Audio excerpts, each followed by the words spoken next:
Good evening, Simone Simmons here with your 7 o'clock news.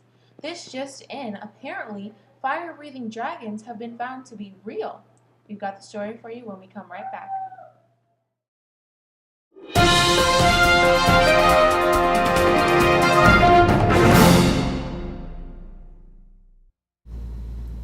Good evening, Simone Simmons here with your 7 o'clock news, and we are back with the story on fire-breathing dragons being real.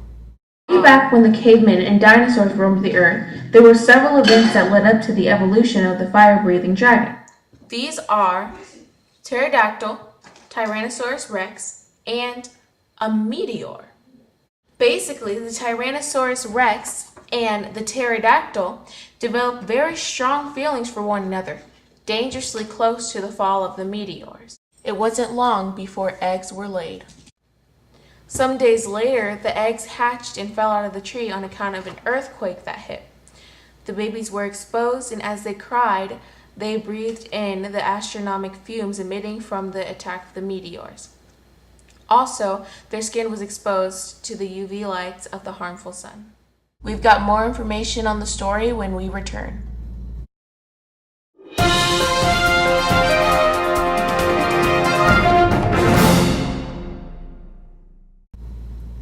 Good evening, Simone Simmons here with your 7 o'clock news, and we are back with the story on fire-breathing dragons being real. They roamed shortly after, abnormally large creatures for their age, having adopted strong, large features from their mother Tyrannosaurus rex and wings from their pterodactyl father. These wings they would soon use to an advantage as their homeland was invaded by what are now called scientists. For these little species was frightened by these men, although they towered over them at such a young age, and they flew away. Shortly after this incident, they were found and captured by a man named Albert Einstein. He performed various experiments on these creatures, one of which went terribly wrong. One of these creatures had his first encounter with a Bunsen burner and let out a little yawn.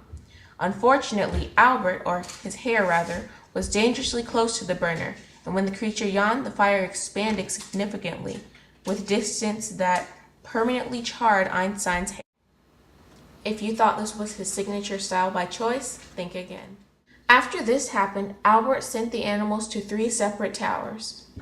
Each of them were held captive as threatening factors to any and all who tried to invade the king's tower. Something peculiar was occurring though. When the knights walked through the winding stairs of the tower with torches, seeing as there were no light switches back then, what caused the dragons to shriek in fright, causing their saliva, which was intoxicated by the meteors, to expand the torch fire, giving the illusion that they were breathing fire. Several prisoners witnessed this, but one in particular took note. His name was Upon a Time. He later told his children, and they told their children, and the story has been passed on for centuries, now appearing in fairy tales, such as the DreamWorks production of Shrek. So there you have it, fire-breathing dragons have been proved and approved real. I'm Simone Simmons, good night.